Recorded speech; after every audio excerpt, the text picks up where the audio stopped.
Bueno, nos vamos a meter ahora con la cuestión que nos preocupa a todos los que vivimos, en realidad es todo el país, pero digamos, a todos los que vivimos de este lado del río, ¿no es cierto? Bueno, nosotros acá en la Ciudad de Buenos Aires vivimos al lado del río de la Plata, donde no hay grandes inconvenientes, aunque afecta, obviamente. Estamos hablando, obviamente, de la bajante del Paraná, que viene desde hace varias semanas, ya con una baja muy pronunciada y muy preocupante también. De hecho, se ha decretado la emergencia hídrica. Así que vamos a hablar con Sergio Federovisky, que es viceministro justamente de Ambiente de la Nación.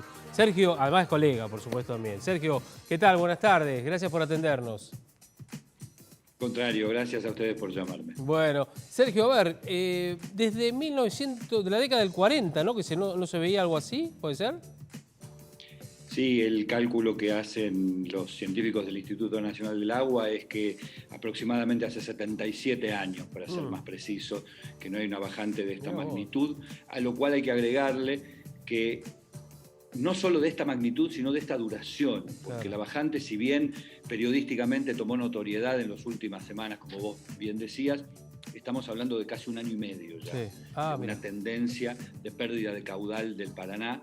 Y respecto de tu introducción, si bien es cierto que por el momento el Río de la Plata no presenta una situación compleja como sí el Paraná, es bastante factible que de proseguir estas condiciones tengamos también algunos problemas de captación de agua, podamos tener algunos problemas de captación de agua para agua potable en el Río de la Plata. Porque ya la bajante en el Río de la Plata ya se está notando. Sí, se nota inclusive también, bueno, en las márgenes de, digamos, de la zona del delta para acá inclusive también, ¿no es cierto? En algunas marinas, inclusive que tiene las guarderías de las lanchas, en algunos arroyos, inclusive hay gente que no ha podido llegar, obviamente, a través de botes siquiera hacia sus casas, tuvieron que hacerlo con otros medios, ¿no? Así es. ¿Qué significa emergencia hídrica? Básicamente es una decisión que tomó el presidente de la Nación luego del trabajo que se hizo en una mesa convocada por el jefe de gabinete Santiago Cafiero, en la que participaron varios ministerios, ambiente por supuesto, pero también seguridad, transporte, obras públicas, para poder enfrentar con las mejores herramientas, con las mejores condiciones, lo que tiene que ver estrictamente con la emergencia. Esta situación de bajante en los últimos días principalmente puso una alerta respecto de por lo menos un puñado de situaciones que podrían afectar diversas actividades. Una es el suministro de agua en cantidad y calidad. ¿Por qué hago esta distinción? Cantidad por la dificultad que buena parte de las empresas proveedoras de agua corriente pueden llegar a tener en la captación del agua porque los niveles del río pueden quedar demasiado bajos. Y calidad porque es muy factible que en las próximas semanas, a medida que vaya aumentando la temperatura y nos acerquemos a la primavera, aparezca la floración de cianobacterias, tal como ocurrió en el verano pasado, que es muy favorecida por las bajantes y es claramente tóxica y por lo tanto tiene que ser eliminada en la captación de agua. Pero además, la emergencia hídrica atiende a lo que respecta a la navegabilidad. Hay que garantizar de algún modo la logística en una vía que transporta cerca del 80% del comercio que la Argentina hace con el exterior, y también, por supuesto, la cuestión de los incendios forestales y la cuestión de la emergencia en términos energéticos, porque la bajante pone en riesgo el suministro de electricidad a partir de Yacyretá, Salto Grande, probablemente Atucha 1, Atucha 2. Todos esos aspectos tienen ahora una atención privilegiada a partir de la declaración del decreto de necesidad de urgencia de la emergencia hídrica. Y ahora, Sergio, a ver, uno piensa, bueno, ¿esto es por una cuestión natural o es porque Brasil cerró sus diques y no pasa el agua que debería pasar normalmente? No, descartemos esta última cuestión en términos maliciosos. No hay alguien que cierra la canilla y deja al otro sin agua. Esto no ocurre, pero sí hay que señalar y hay que aceptar que un río sumamente regulado, con más de 60 represas, 50 de las cuales están del lado brasileño, es un río cuyo caudal natural es muy difícil de conocer y que por lo tanto hace muy compleja y dificultosa la posibilidad de manejar esos caudales a lo largo de toda la trayectoria del río. Pero también hay que señalar que cuando se habla de un desastre de estas características, no es un desastre natural en el sentido lato del término. Sí. Aquí es un desastre de características sociales, productivas, ambientales, etcétera, etcétera, detonado por una situación natural que es la sequía, pero a su vez afectado, potenciado por otros factores que sí o sí están relacionados con nuestra acción como sociedad sobre la naturaleza. La deforestación incide negativamente en este proceso. La pérdida de humedales incide muy negativamente en este proceso. Y además este proceso se enmarca en la lógica del cambio climático que identifica a la agudización de los extremos como una de sus variables más percibibles. Y esto es lo que estamos viviendo, una sequía extrema, un escenario que muy posiblemente el cambio climático nos presente de ahora en más con muchísima mayor asiduidad. Mirá vos. Claro, bueno, por eso me parece que es importante el tema de las campañas y del tema de que la gente tome conciencia. Digo la gente, que todos tomemos, me incluyo, que tomemos conciencia, ¿no? Y lo importante de eso. Más que, yo coincido con vos, pero además de la conciencia creo que es muy importante que, miren una cosa, simultáneamente con este episodio se está dando en distintos ámbitos una discusión respecto de ambientalismo versus desarrollismo versus productivismo, si la Argentina va a poder salir de la crisis en la que está protegiendo el ambiente o no.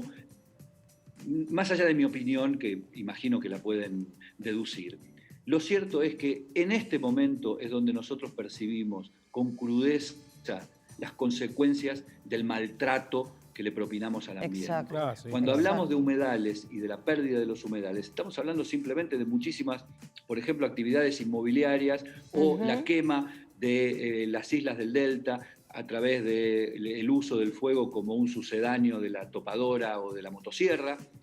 Y esto después lo pagamos en esta situación, porque el humedal funciona como una esponja, que retiene el agua cuando falta y la libera cuando sobra. Y en este caso, el humedal no puede funcionar sencillamente porque, en términos generales, la reducción de los humedales en la cuenca del río Paraná ha sido colosal. Y ahora lo estamos pagando en una acentuación de la bajante. Bueno, que tomemos conciencia, que seamos responsables, que tomemos, digamos, porque lo estamos viendo, lo estás relatando vos, específicamente lo que está sucediendo. Y eso es la mano del hombre. Es efectivamente así. Hoy me preguntaban en algún otro medio qué se puede hacer, qué podemos hacer nosotros individualmente como ciudadanos frente a esta situación. Por supuesto, frente a esta situación desatada, la catástrofe, la emergencia, es poco lo que podemos hacer. Pero sí es bueno que sepamos que cuando fuera de los tiempos de catástrofe o de emergencia se habla de que hay que cuidar el agua, bueno, hoy tenemos, por ejemplo, la respuesta. Porque una de las situaciones a las cuales nos lleva una bajante de estas características tan profunda, tan pronunciada, que muy probablemente se repita cada vez más en el tiempo, es a la falta de agua. Entonces hay que cuidarla muchísimo más porque en estas circunstancias vemos cuán trascendente es. Hoy salió una nota, o en las últimas horas, una nota que hablaba de... Mirá, ahí tenemos unas imágenes del Delta, que recién emitimos algunas, pero también hay otras. Mirá cómo está en algunas zonas, ¿no? Tremendo. La verdad que impensado verlo así y de esta manera, ¿no? Apenitas un hilito de agua, nada más cuando en las márgenes ven que están los muelles y sin agua, los botes también, inclusive cómo afecta, increíble, Sergio, ¿no es cierto?, para aquellos que viven ahí, no solamente los que pasan fin de semana. Naturalmente, muchísima gente que hoy ve muy afectada su situación cotidiana por esta bajante, sin dudas. Claro. Y te decía, holocausto ambiental, están hablando algunos. ¿Vos crees que eso es así? Sí, a mí no me interesa adjetivar. Sí. Yo lo que digo es, voy a citar a un gran científico que se llamaba Andrew Muskie, que trabajó principalmente el tema de los desastres naturales y escribió un libro maravilloso que se llamaba Los desastres naturales no son naturales. Claro. Porque tenemos la tendencia a decir, bueno, esto es un problema de la naturaleza, ya va a pasar, cuando pase volveremos a la normalidad. Lo cierto es que el desastre natural solamente existe como tal porque está detonado por una situación de la naturaleza, pero todo lo demás es la incidencia de lo que hace la actividad humana sobre el ambiente para, en términos generales, empeorar esa situación. Claro. Y además queda muy notoriamente expuesta la vulnerabilidad de la sociedad cuando pasan cosas de estas características. Claro, tal Por lo cual. tanto, considerarlo apenas una calamidad divina, un problema de la naturaleza que ya va a pasar, etcétera, es subestimar ciertamente el efecto cotidiano que estamos produciendo mediante nuestras actividades productivas, agropecuarias, de consumo, etcétera, etcétera, sobre el planeta. Tal Y cual. el resultado es esto. Y así todo, y volviendo al tema Brasil, ¿el gobierno argentino ha hecho algún reclamo o algún pedido o alguna sugerencia al gobierno brasileño a propósito de cómo está la situación en las 50 represas que tienen ellos?